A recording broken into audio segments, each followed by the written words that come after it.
So I didn't want to necessarily do this particular video, but it's like, thing is, like, it's either write this down on a piece of paper or it's like talk it out.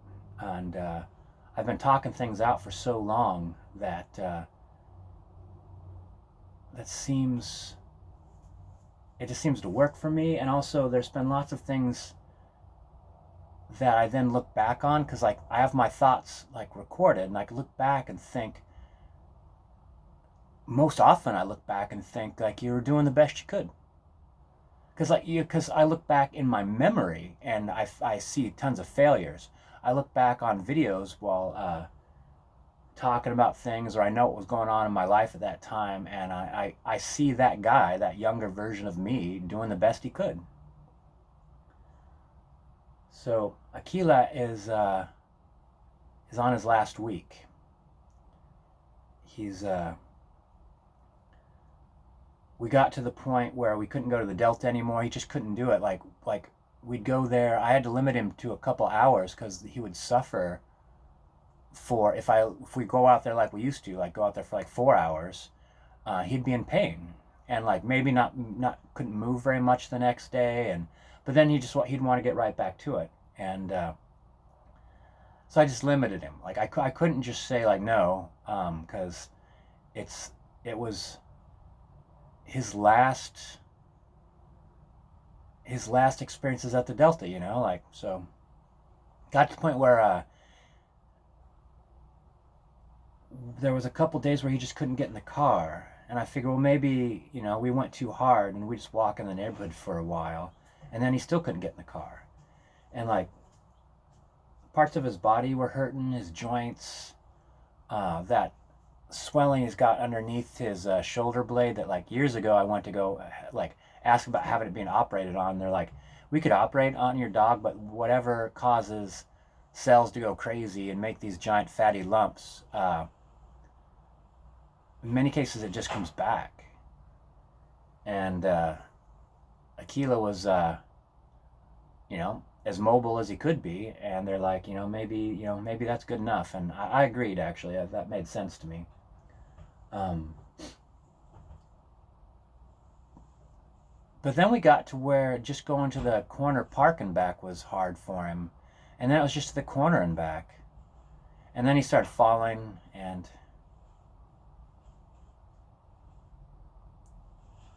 I find that a lot of the stuff coming out of my mouth sounds like justification. I think that's why I say those things. Why, like, I could just go on and on. Like, I could just keep listing the things that Akila can't function very well anymore, and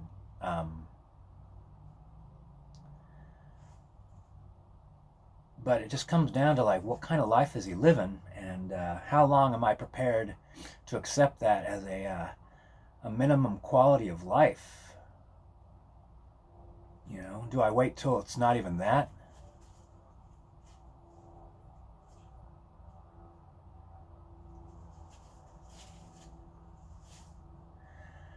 And I think that, like, I think it's the right decision, and I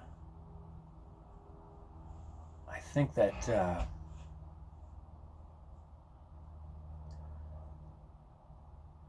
it's just going to be something that it's something that you have to do, and then it's something that you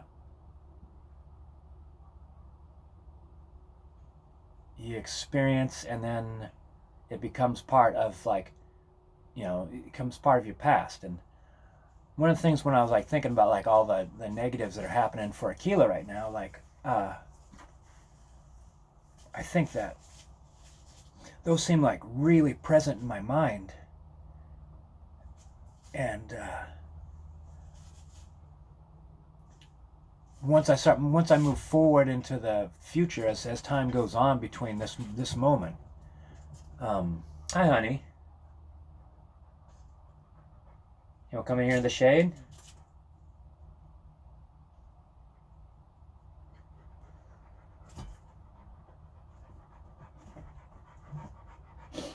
How you doing?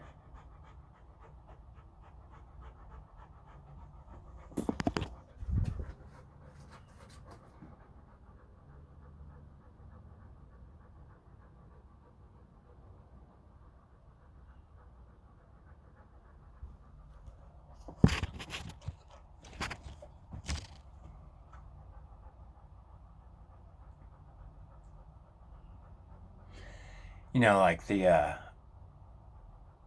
vast majority of all my memories of Aquila are just amazing, amazing. Like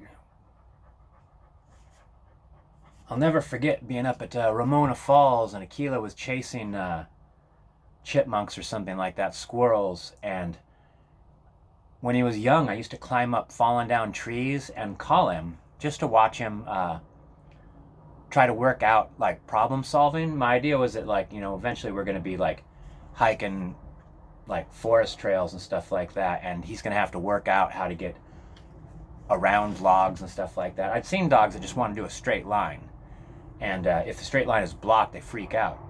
And I wanted to train Aquila like you need to think about how to get here. And he had put his paws against one log and his back against another log, and he'd chimney up logs and get up to me on these trees that I didn't think he could get up on. And he was chasing these squirrels at Ramona Falls, and they went up these trees, and Aquila shot up between the middle of the trees. Like he used his running momentum and kind of slid and ran up one tree and slid on his back. And like everyone was just like, was watching him, their jaws dropped open. And this one guy's like, holy shit. Like you could just like, the admiration in this guy's voice, I can still hear it now. Like that's the memories I believe I'm going to carry forward with my life with Aquila. You know, it's like right now I feel so bad for him, but I know that like this is like just like a moment. You know, it's just a small moment in his life where he got to that point where like, you know, he could barely walk.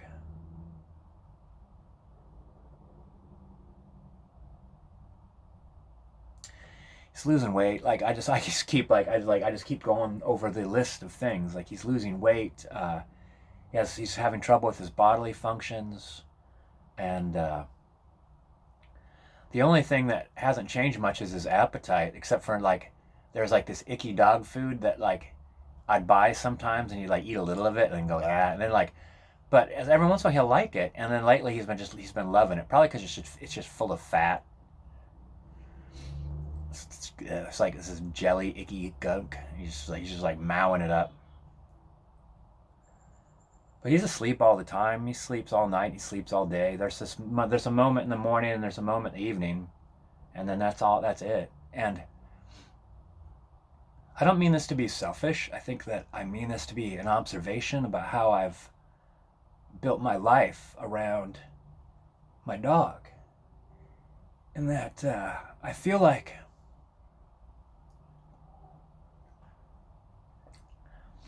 I've lived a life of dog since I got Aquila, and it worked great for me. It wasn't. It worked great for us. You know, it wasn't. It wasn't bad at all because like I'd be out, you know, 6 hours a day, or on the weekends like 10 hours a day. We'd be at the Delta as the sun was coming up, and we'd come back right as they're getting ready to close the parking lot, and sleeping on islands and just like, you know, chasing deer. And well, I wasn't chasing deer. Um, like that was wonderful for me. Like walking and all the videos I did, and the long vacations that we took together. Um, like the working vacation where I worked during the day and we'd go camp at night. That was like 4 months long that we did up in the forest. Just drove out to the forest after work every night. Um, I'd open up the van door and like it'd be like 10, 11 o'clock at night, and we'd pull into the woods, and I'd open the door, and Akil would just go racing off into the woods to our campsite. And when I got there, he'd be there, like you know, pitch black, and I had utter confidence. I'd like not a moment of fear or worry. That was the vast majority of my experience with Aquila. Is like, um, I just grew to have like confidence in his ability to, you know, navigate the surroundings. You know, like I was always aware. It's kind of like when you're like, I heard of old sailors, like they would like think of their destination as coming towards them. You know, like, um, you know that they're bringing themselves. They're. It's hard to describe. It's like I always felt that like I wasn't necessarily worried about losing Akela because I always felt like I was heading towards Akela at all times, you know?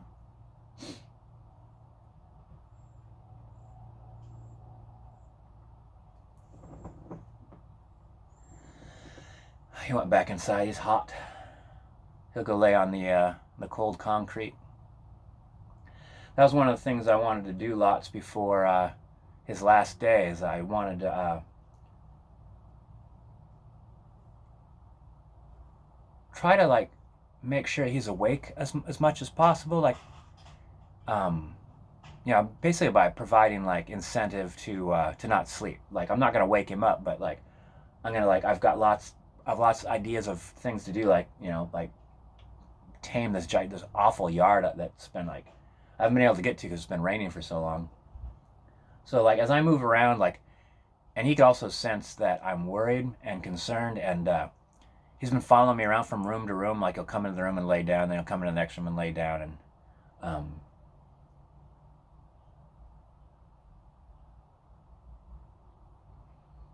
I think it's probably mostly for me. It just makes me feel better, and you know, no matter what kind of physical condition a dog's in, like more activity as long as it's not painful is better.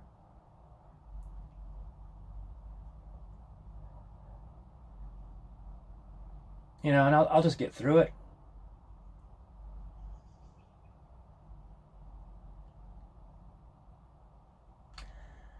You know, I think about things, but it's just things that are going to happen.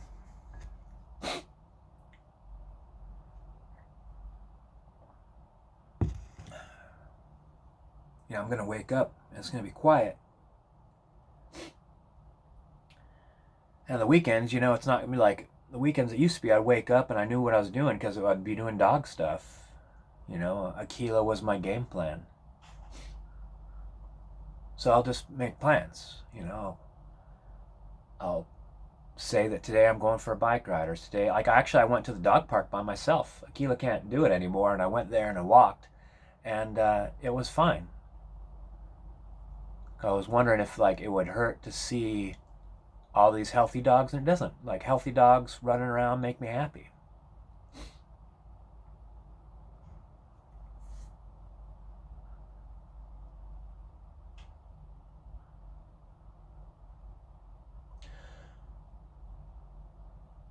I guess selfishly though, I think that as Akela's life has dwindled, as his flame has gone out, I feel like mine has too.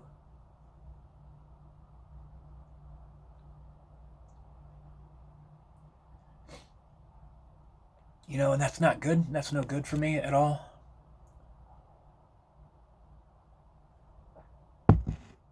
So I've become like less of who I am. I've done a lot of just like work, come home, and then play a video game or watch movies, and then go to bed. And I could just feel myself like lose interest in trying to do anything, and like, and I know that what I need to do is like say like, well, today I'm gonna put my bike on my bike rack and I'm gonna drive out to a Hood River and I'm gonna ride that bike trail out there and go do it and start filling up my life with different things to do as opposed to knowing what I was gonna do. I'll just figure it out.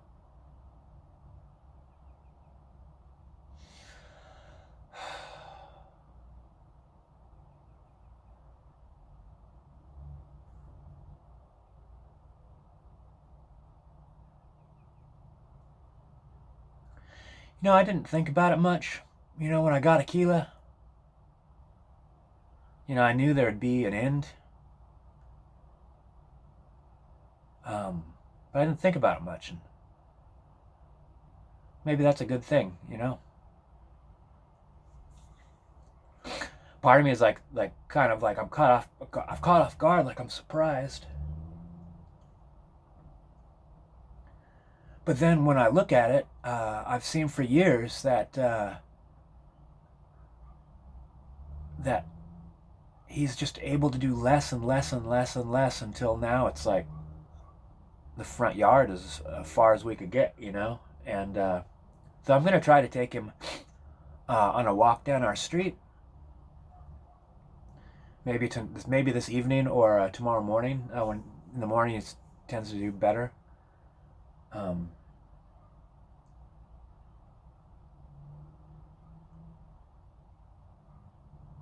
anyway, what I meant was, um, maybe it's good just to realize it about the time that you think that you have to do something. Because when he couldn't go to the Delta anymore, like there was no thought in my mind that he's nearing the end of his life. I just knew that like eventually a dog gets old enough and it he just can't do the things that a young dog does. He was falling down even then, and other dogs were knocking him down accidentally, and I just knew that like every time you get knocked down, it's just like you know the chances of that being hurtful just increases.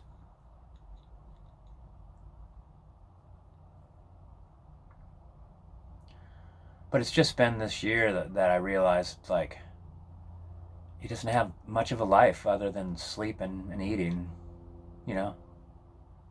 And we interact, but we interact twice a day.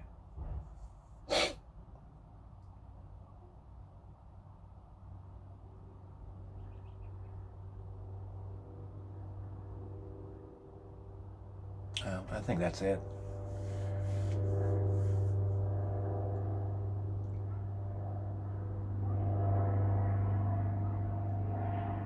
I've thought about this a lot, and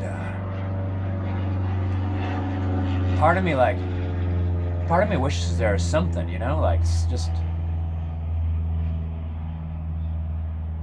like some friends suggested, like I get him one of those wheeled things for his back legs, so he could like push himself as he's wheeling. But like it's more than that. There's way more than that going on for him. Just like his rear legs not working very well. Like it's difficult to pet him because like different parts of his body hurt.